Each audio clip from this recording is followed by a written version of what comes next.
మనస్సు మారిన వారు ఎక్కడున్నారు? రూపాంతరము చెందిన వాళ్ళు ఎక్కడున్నారు? మనస్సు మారి నూతన మగుటు వలన ఈ రూపాంతరం పొందమన్నారు.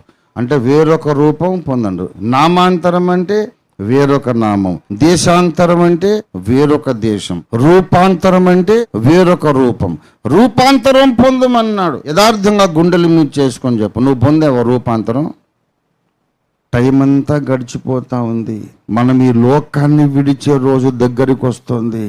మనం ఎప్పుడు ఈ లోకాన్ని విడిచి వెళ్తామో తెలీదు. యేసయ్య ఎప్పుడొచ్చి మనల్ని పిలుచుకుంటాడో తెలీదు. సంఘం ఎత్తబడుతుందా? సంఘం ఎత్తబడడానికైతే కొన్ని సూచనలు ఇంకా నెరవేరాలి. కొన్ని సూచనలు నెరవేరితే కానీ సంఘం ఎత్తబడదు, అది గ్యారంటీ. కానీ ఏ సూచన నెరవేరనక్కడ లేకుండా నువ్వు గుట్టుకుమనొచ్చు. 100% పాసిబుల్.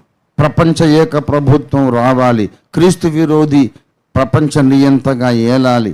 వాడు 42 మాసాలు పరిపాలిస్తాడు. వాడి ప్రభుత్వం మళ్ళీ కూలిపోతుంది. ఇంకో 42 మాసాలు ప్రపంచం అల్లకల్లోలంగా ఉంటుంది. అలాగా 42 మాసాలు మొత్తం 84. అంటే 7 సంవత్సరాల కాలం అయ్యాక ఆ దానియేలు ప్రవచించిన 70వ వారం కంప్లీట్ అయ్యాక యేసు ప్రభు వస్తాడు. 42 మాసాలు అబద్ధ క్రీస్తు ఏలిన తర్వాత యేసు మధ్యాకాశానికి వచ్చి భక్తులను తీసుకెళ్తాడు. ఇవి ఖచ్చితమైన సూచనలు. ఇవి నెరవేరితేనే కానీ భక్త సమాజం ఎత్తబడదు. 100% గ్యారంటీ. సంఘము ఎత్తబడడానికి సూచనలు నెరవేరడం అవసరం.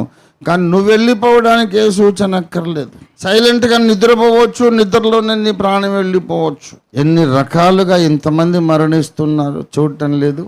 మనకన్నా చిన్నవాళ్ళు పోయారు, మనకన్నా పెద్దవాళ్ళు పోయారు. మన వయస్సుండి మనతో పాటు ఆడుకొని పాడుకొని చదువుకొని ఎదిగిన వాళ్ళు పోయారు. మనం ఇంకా ఉన్నాం. అది దేవుని కృప. ఎందుకు ఉంచాడు? లైఫ్ ఎంజాయ్ చేయమని కాదు, నువ్వు రూపాంతరం చెందాలని దేవుడు ఇంకా నిన్ను భూమి మీద ఉంచాడు. దృష్టి పెట్టాలి. చాలా విచారం. ఎవరు మారడం లేదు. రక్షణ పొందక ముందు ఎలాగున్నారో అలాగే మాట్లాడతారు, అలాగే ఆలోచిస్తారు. There is no difference at all except that they worship Jesus. అంతకుముందు వేరే దేవతలను కొలిచారు, ఇప్పుడు యేసు దేవుణ్ణి కొలుస్తున్నారు. అదొక్కటే భేదం, ఇంకా వేరే భేదం ఏం లేదు.